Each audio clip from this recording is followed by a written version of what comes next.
A lot of my clients come to me thinking that their particular business, their particular role, their particular industry is particularly hard to hire for. And perhaps they have tried to hire, they've put an ad up, and they're not getting the applications and the people applying to work with them that they're looking for. Now, most people think that the problem is that they can't find the unicorn person that they're looking for. But today's episode is about how that's not usually the issue. And the issue is usually the job advertisement, the way it's written, what it's lacking, and what it isn't saying, and how it's not attracting the right person to join your business. So let's dive into that today.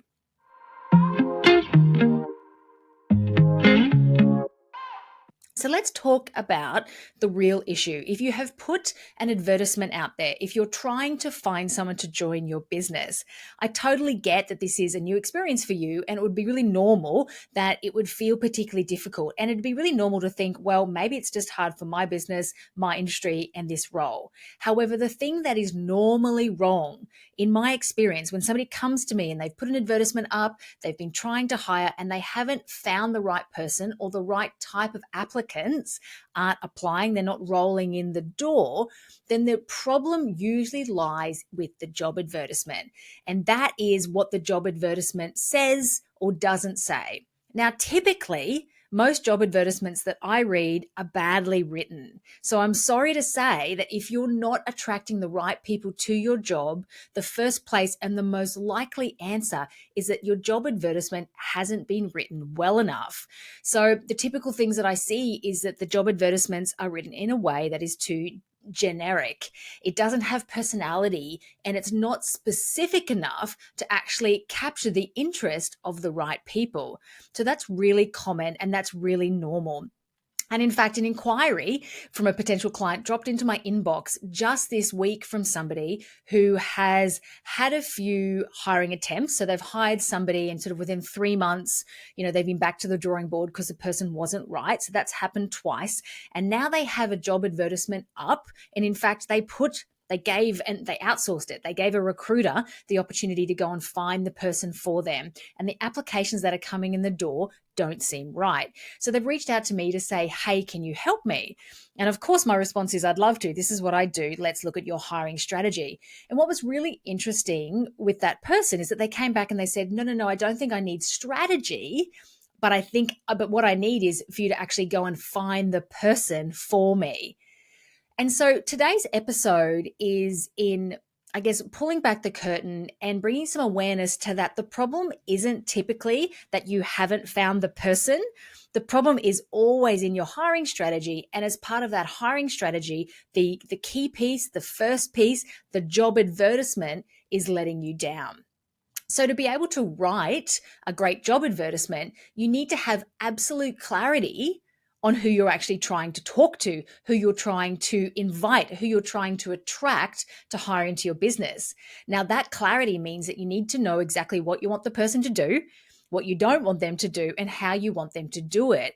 And you need to have spent some time thinking about, well, what is it like to work with me in my business? What is it like to work with us in our team? And all of that needs to be wrapped up into a very well written, very specifically written job advertisement with personality that reflects your business. It reflects the values of your business. It reflects the spirit of your business, so that when somebody reads it, they either feel pulled to apply or they feel repelled and they think, no, that's not quite right for me.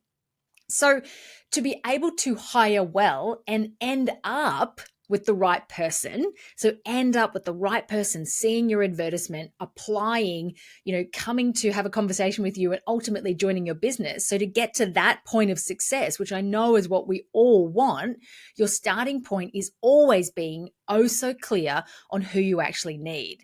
And then the next step is to sit and decide, well, what is my strategy for getting this information in front of the right type of people? So not the right person, the right type of people. And the answer is in having a well-written job advertisement. So a well-written job advertisement will naturally attract the right type of people to want to learn more, to want to follow the steps that you've laid out in that advertisement. And of course, to be able to get it in front of the right people, to be able to get people to take the action that you want, which is applying for a job to work with you, you need to put the message, put the advertisement far and wide in the right places where the right people are hanging out. And of course, the latter steps is then knowing what to ask in an interview to make sure that person is right for you, to be able to narrow down that pool from the three to the obvious one, and to know, of course, what to do with them on their first day and their first week to onboard and trade them into your business. So those things come after you've found you've got the pool of the right people.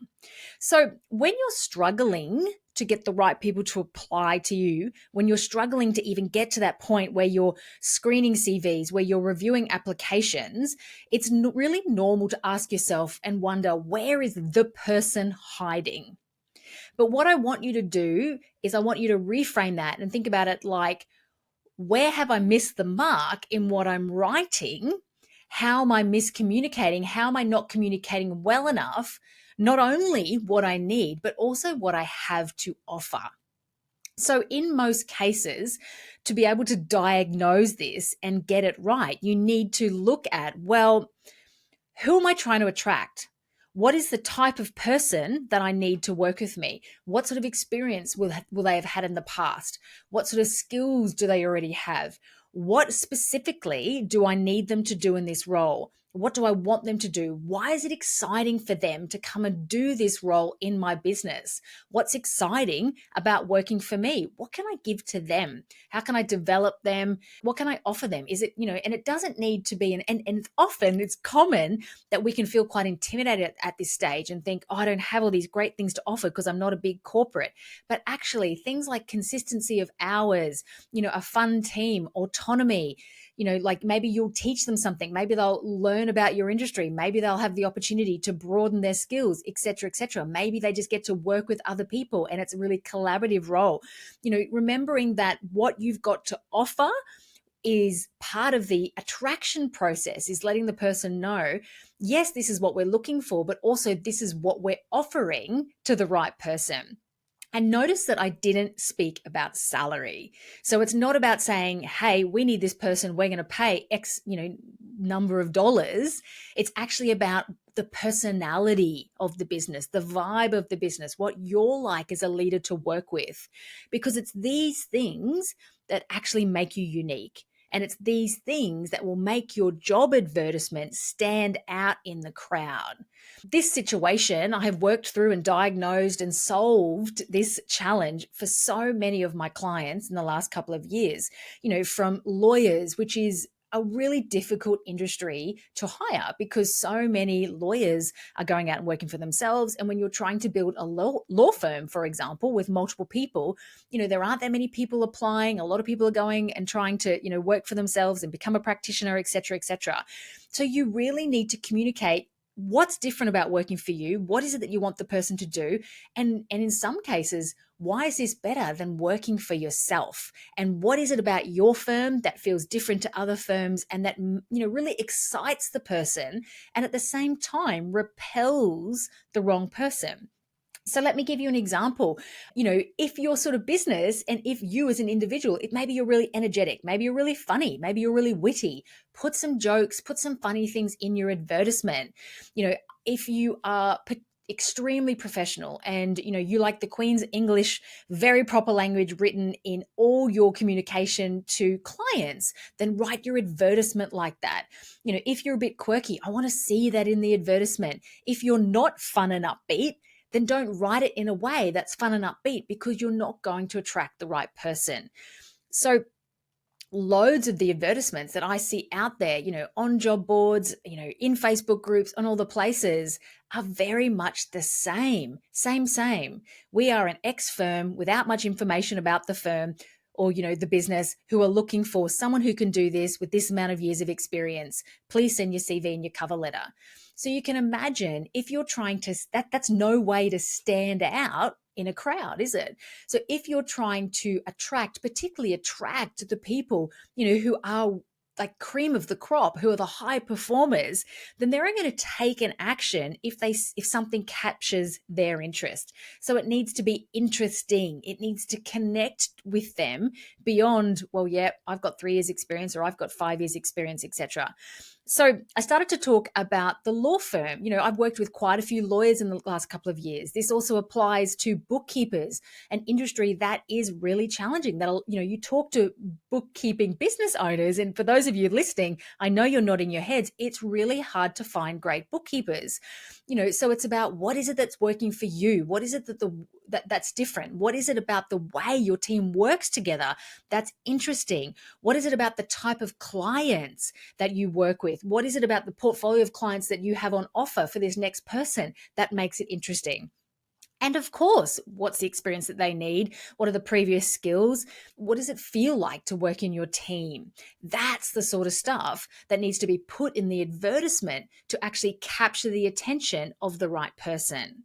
If you're sitting there and you are finding it difficult to hire, maybe you've got an advertisement up at the moment, maybe you've tried recently, and maybe, you've either made hiring mistakes, the people you've had to hire in the past, you felt like you've had to, accept somebody who was, the best of a bad bunch, or maybe you've got an advertisement out at the moment and you're just not getting the right sort of people applying, then I really encourage you to go back, take a pause, and think and ask yourself, how clear am I about who I'm looking for?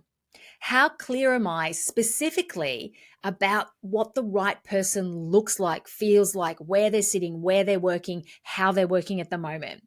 And then look at your advertisement and rewrite it to talk specifically to that person. Include statements like, if you like an environment that does this, if you like a team that does this, if you're looking for a job that offers you this, if you're looking for a job where you can do this, then this is the right role for you. You might even like to include some repelling statements, like, if you're looking for a job where every single day is the same and you can be super organized, then this is not the right role for you, for example. So you need to get really specific with what you want the person to do, how they're going to be doing it, but also, and most importantly, what it's like to do it in your business. And that applies if you're a solopreneur and this is your first hire, or if you have 2 people, 3 people, 4 people, 5 people, or 100 people. Now, by the time you get to 100 people, you've probably got this part of the process and you know how to describe yourself. And that's why it feels so tricky when you're at this hiring your first, second, third, fourth, fifth stage, is because you really need to own what you've got to offer. And there's stuff to offer. I promise you, the right person for you is out there waiting. You just need to work out how to communicate it in the right way and put it in front of them. Now, where to put it is the other really common question, and it depends on the type of role. And very broadly, if you're hiring a more traditional employee, and you're in Australia, it may be somewhere like a job board, like Seek. If you're hiring a subcontractor and you're looking for somebody to come and consult and work with you on retainer, well, they'll have multiple clients and it's probably in a Facebook group. But the answer to where the person is looking for work comes from the specificity of who you're actually trying to talk to. So this applies whether you are, as I said, a law firm, a digital marketing agency, a bookkeeping business, accountants, whether you're looking for an OBM, a virtual assistant, et cetera, et cetera. If the right people aren't applying to you at the moment, then I encourage you to have a look at, how clear have I been in my advertisement? How much personality am I showing in this advertisement? How unique have I made us sound? How specific have I been about who I'm trying to talk to and what I want them to do? And I promise you, that's probably the area that can be looked at. Now, of course, this is what I do. It's what I absolutely love doing and helping my clients to diagnose and solve. So if you do want a hand, come and have a chat to me. You can book a free discovery call. I'll pop the link in the show notes. And this is the sort of thing that's perfect to look at in a 90-minute Rockstar team clarity session. So we can diagnose what's gone wrong with any previous hires, who exactly you're looking for now, and really map out this specific hiring strategy. How are we going to track the person? What are we going to write? How are you going to get really specific? How are you going to communicate what's different about working for you? And where are you going to put that advertisement so that the applications start flowing in and how you're going to get them already showing you they're the right person at that application stage by having some good application questions or a little test or something like that in there. So I'll pop all those links down below if you'd like to check it out in the show notes or below the video here. And I'd love to hear from you. But I really hope that if you're sitting there and you've been finding it hard to hire and you haven't been getting the applications that you want and deserve, that this has given you some ideas and some wisdom about what might be going wrong. See you again next time.